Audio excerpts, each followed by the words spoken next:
Christmas Eve is supposed to be quiet. People say Christmas Eve is peaceful. That's a lie. It's only quiet because something is listening. I learned that on December 24th in a small town in northern Minnesota where the snow falls heavy and the forests stretch so far that even daylight feels trapped. My name is Evan Carter, and this is the last Christmas story I will ever tell. I used to love this holiday. The lights, the music, the smell of pine and cinnamon drifting through warm houses. But that year, everything felt off. The town of Black Hollow had been buried under snow for days. Roads were barely plowed, power lines sagged under the weight of ice, and the forest that surrounded our town stood silent, like it was holding its breath. I was alone that Christmas. My parents had died years earlier in a car accident. Another winter, another road slick with ice. My sister lived in California and hated the cold, so I stayed behind in my childhood home, pretending solitude was a choice. By 9 p.m., the snowstorm had intensified. Wind rattled the windows. The Christmas lights outside flickered, then steadied again.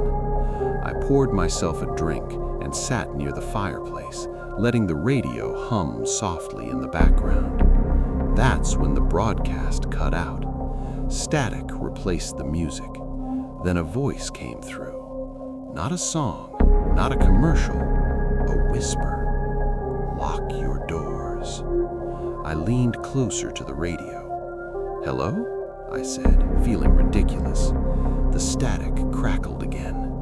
"If you hear knocking, don't answer." The radio went dead. I laughed it off. Probably some prank, maybe a malfunctioning emergency broadcast, but my hands were shaking when I stood up. I checked the front door. Locked. Back door.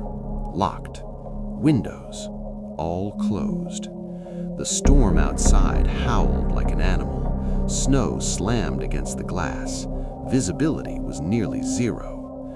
I told myself nothing could get through weather like that. Then I heard it.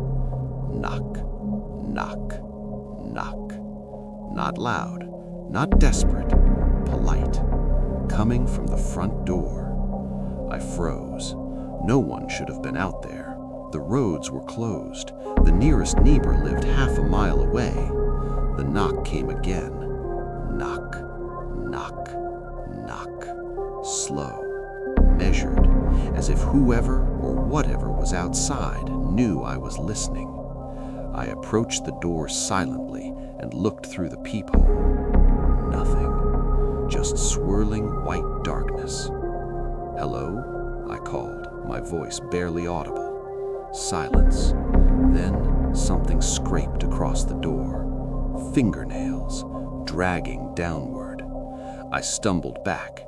My phone buzzed in my pocket. A text message. Unknown number. Do not open it. My heart slammed against my ribs. I typed back, "Who is this?" The response came instantly. "It pretends to be cold. It pretends to be lost. It pretends to be human." Another knock. This time, louder. I didn't sleep that night.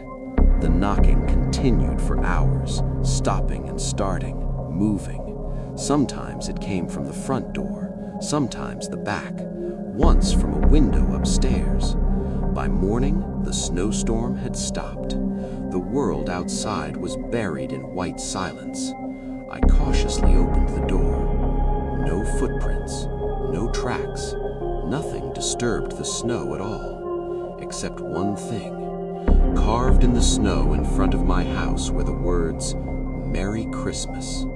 The letters were deep, precise, like they had been written with bare fingers. I drove into town as soon as the roads were cleared. The diner was open, filled with tired faces and whispered conversations. When I told them about the knocking, the radio message, the writing in the snow, the room went silent. An old man named Walter Haynes looked at me with pale, terrified eyes. "It's back," he said. I asked what he meant. He told me a story the town had tried to bury. Decades ago, children started disappearing around Christmas, always on Christmas Eve, always during storms. Parents would hear knocking. When they opened the door, the children were never found. The locals called it the listener because it waits and it learns and it comes when you're alone. That night, I boarded up my doors, turned off the lights, sat in darkness with a shotgun across my lap. At midnight, the knocking began, but this time it spoke in my sister's voice. "Evan, I'm cold." Tears streamed down my face. I knew better. I knew, but my hand still reached for the door. That's the worst part. It doesn't force you. It convinces you. The radio turned on by itself. Static. Then the whisper again. You were warned. The knocking stopped. Something heavy pressed against the door. Breathing. Slow. Excited. I don't remember pulling the trigger. I don't remember screaming. I only remember the door opening and the dark stepping inside. They found my house empty, door wide open. No blood, no body, just a message carved into the floorboards. Thank you for listening. I thought Christmas Eve was safe until something knocked at my door. The town of Black Hollow, Minnesota, had been blanketed in snow for 3 days, the kind of snow that muffles sound, hides footprints, and makes the world feel trapped. Christmas lights flickered faintly through the falling flakes, yet there was an unnatural stillness in the air. I, Evan Carter, thought solitude would make Christmas cozy. Alone in my childhood home, drinking whiskey by the fireplace, I welcomed the quiet. But that night, quiet didn't feel peaceful. It felt watched. At 9 p.m., my old radio, a relic from my parents' time, crackled and static overtook the station. Then a voice whispered, "Lock your doors." I froze. The snowstorm outside was heavy enough to bury a person alive. No one could be out there, could they? Hours passed. I tried to shrug it off, probably a prank or interference, but then the knocking started. Knock, knock, knock. Slow, measured, polite. No one should have been at my door. The nearest neighbor was half a mile away. I peered through the peephole. Nothing. Just swirling white. Then a scratch, fingernails scraping the wood. My phone buzzed, a text from unknown. Do not open it. And just like that, the rational part of me shattered. By midnight, the knocking had moved. Front door, back door, upstairs window. Sometimes it spoke, using my sister's voice, calling my name. "Evan, I'm cold." Tears streamed down my face. I knew better. I knew it wasn't her, but the storm outside and the snow's muffled silence made everything feel real. The radio turned on by itself, static. Then, you were warned. The next morning, I drove into town to the diner. Locals exchanged nervous glances. An old man, Walter Haynes, whispered a story. Decades ago, children disappeared in Black Hollow during Christmas storms. Parents reported knocking at doors. When answered, the children vanished. The locals called it the listener, a shadow that learns, waits, and strikes when someone is alone. That night, I understood why. I boarded up my doors, sat in darkness with a shotgun across my lap. At midnight, the knocking returned, louder, more urgent. The radio whispered again, "You were warned." Something pressed against the door, heavy, deliberate. I don't remember opening it, but I remember darkness stepping inside. They found the house empty. No blood, no body, just carved into the floorboards. The days after that night felt unreal. Even the sun seemed hesitant, casting weak light through the snow-laden trees of Radevenport. I stayed in a small motel on the outskirts of town, afraid to return home. Every shadow outside my window seemed alive. Every whisper of the wind carried the same chilling message I had heard inside my house. Sleep was impossible. Every creak, every gust of wind felt like it was reaching for me, pulling me back toward that black figure. I tried to tell myself it was over, that the terror was confined to that stormy night. But Radevenport had a way of clinging to you, of making you part of its story whether you wanted it or not. On the second night, the dreams began. Not ordinary dreams, not just the shadow of fear that sleep sometimes brings. These were vivid, suffocating, and unbearably real. I was back in my house, the storm raging outside. Snow battered the windows, but the interior felt heavier somehow, darker. The shadows weren't just shadows, they were living things, moving independently, stretching along the walls, converging on me.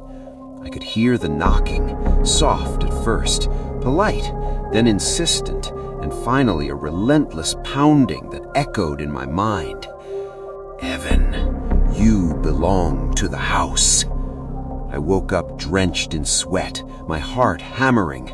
My phone buzzed, a message from unknown. Do you remember? I stared at the screen, unable to comprehend.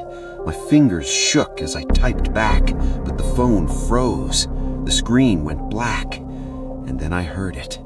The knock, soft, deliberate, from inside the motel room. I bolted upright, looking around.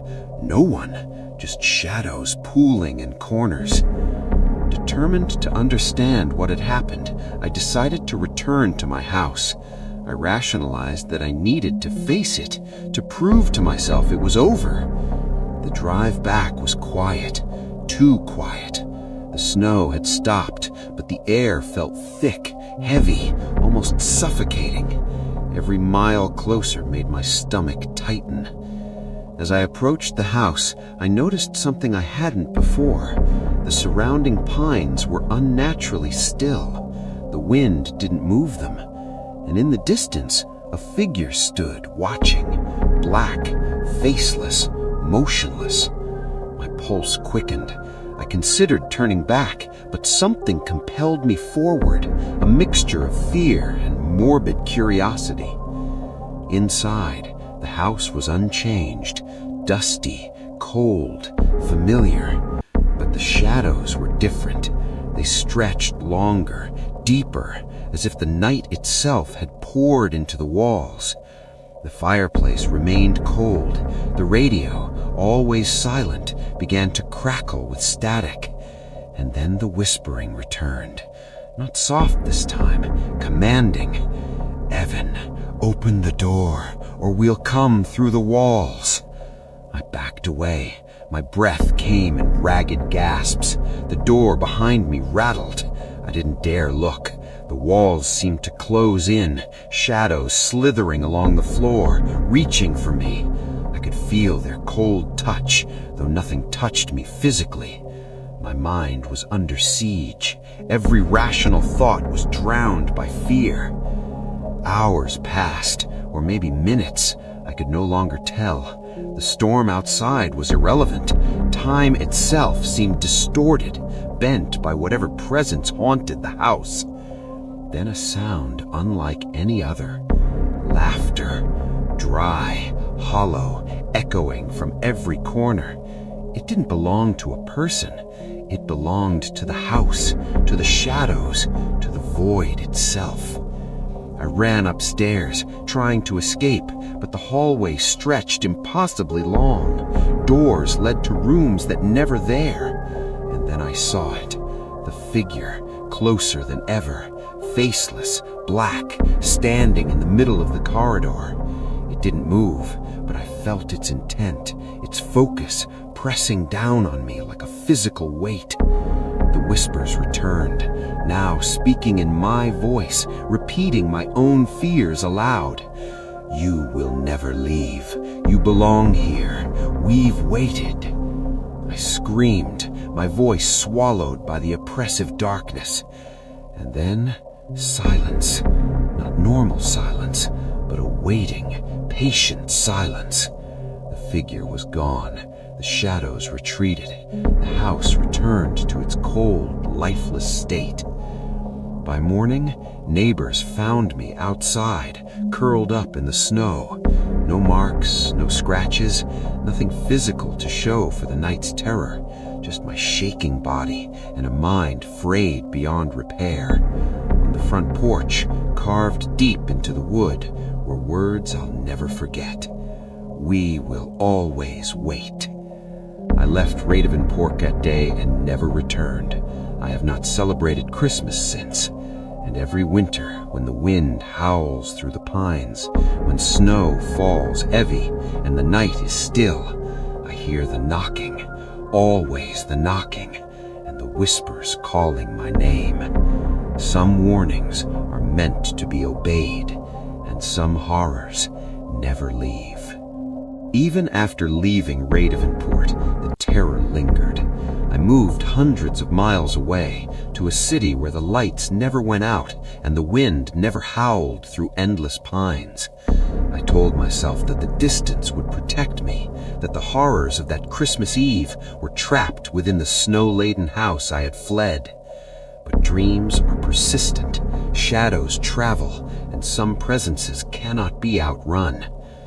The first sign that it had followed me appeared a week after I settled into my new apartment. The fire alarm went off at 3 a.m., blaring violently in the stillness of the night.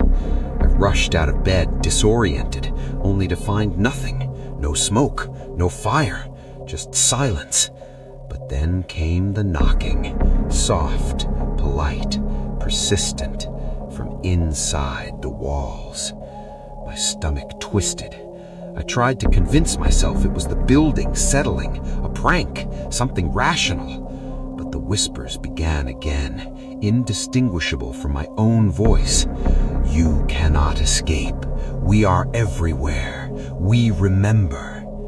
My apartment felt alive, every shadow stretching, bending, moving independently.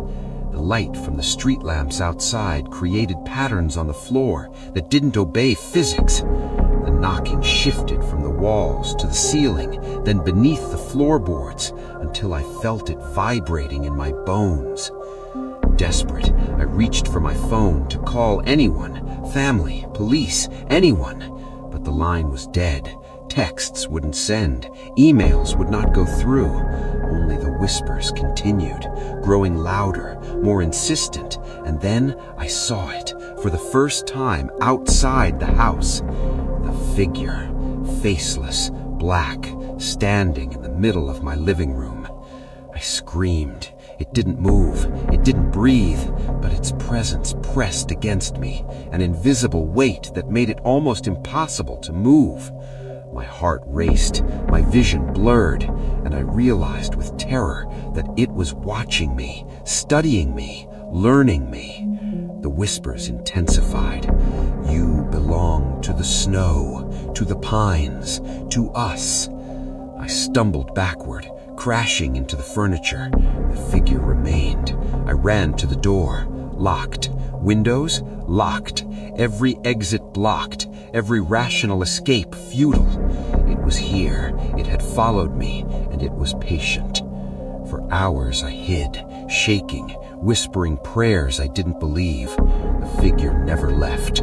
The shadows in the room moved independently, pooling around corners, climbing the walls, reaching for me to not touch me physically. My mind was under siege. Every rational thought was drowned by fear. By morning, the figure had vanished, but the apartment felt hollow, haunted. On the floor, scratched into the hardwood, were words I knew too well. "You cannot hide." The terror did not end there. Over the following weeks, small things happened. Objects moved slightly out of place, shadows flickered in ways that defied logic, and the knocking never fully stopped. It came in pulses, at random hours, sometimes soft, sometimes deafening, always reminding me that I was being watched, that I was never alone. I realized in those sleepless nights that the storm in Radovenport had not been an isolated event. The listener, or whatever force it was, followed patterns, tracked lives, and waited for the right moment to instill fear, to claim attention. It did not need a storm to manifest. It only needed isolation, quiet, and the willingness to believe. Christmas approached again, and I dreaded it more than any day of the year. Decorations in stores mocked me, lights that once brought joy. Some places are never safe, and some presences, once invited into your life, never leave. Even now, writing this, I hear it in the silence, knocking, whispering, waiting, and I know that every Christmas Eve it will return.